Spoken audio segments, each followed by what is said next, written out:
Hey, it's Dr. Linda Davis, and today I want to walk you through Chapter 1 of some key points you need to be aware of. So I've prepared this little audio file so you can listen to it on your phone anytime you want, or even in your car as you're driving around, just to make sure it helps you to get these important facts from Chapter 1 in your head.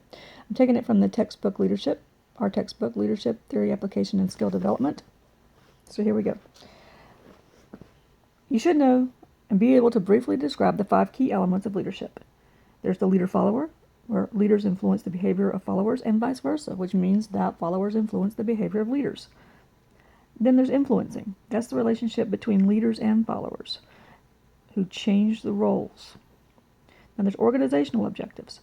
That's outcomes that leaders and followers want to accomplish. And then there's change. That is needed to achieve objectives. And then we have, of course, people. That's the last element. Leadership is about leading people. So those are your 5 key elements of leadership. Now, let's go through and identify and define the managerial leadership skills.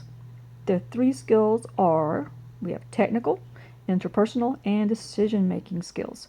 The technical skills involve the ability to use methods and techniques to perform a task. For instance, maybe you have to know Excel really well in your role as a manager or a leader. Maybe you have to know accounting standards as your part of your role. And then there's the interpersonal skills.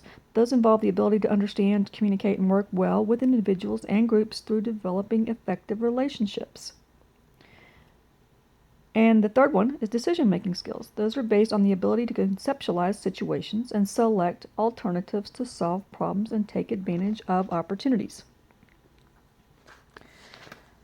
Now, the next one is to list the 10 managerial roles based on their 3 categories. So in your textbook, it has it divided up into 3 separate categories, so let's walk through those. Leaders perform the interpersonal role when they act as either a figurehead, a leader, and or a liaison, maybe between departments. Leaders perform the informational role when they act as a monitor, disseminator of information, or a spokesperson for the group. Leaders also perform the decisional role when they act as an entrepreneur or a disturbance handler or a resource allocator and perhaps a negotiator.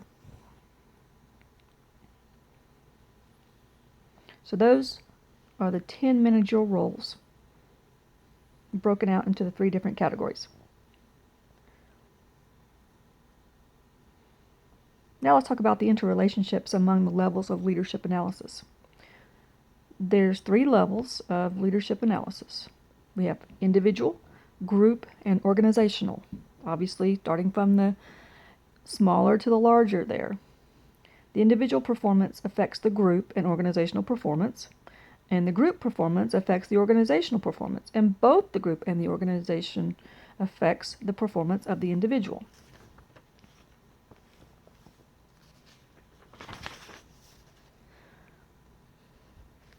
Okay, on the last part, we want to describe the major similarity and difference between the trait and behavioral leadership theories that's presented in Chapter 1 and the interrelationships between them and contingency theories. So this goes pretty deep. It's got a little bit on the heavy side. So pay attention. The similarity between the trait and behavioral leadership theories is that they are both universal theories, or they are seeking one best leadership style for all situations. That's a challenge in itself. The difference is the approach to determining leadership effectiveness. So trait theory attempts to explain personal characteristics of effective leaders, whereas behavioral theory attempts to explain what leaders actually do on the job.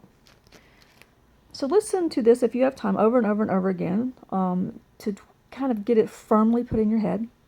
And then, explore the chapter, read the chapter, and it will help pull it all together for you. But you do have to spend time with this. It's not going to just magically happen. So good luck, and I hope this works for you. Give me feedback when we get to class. Thank you for your time.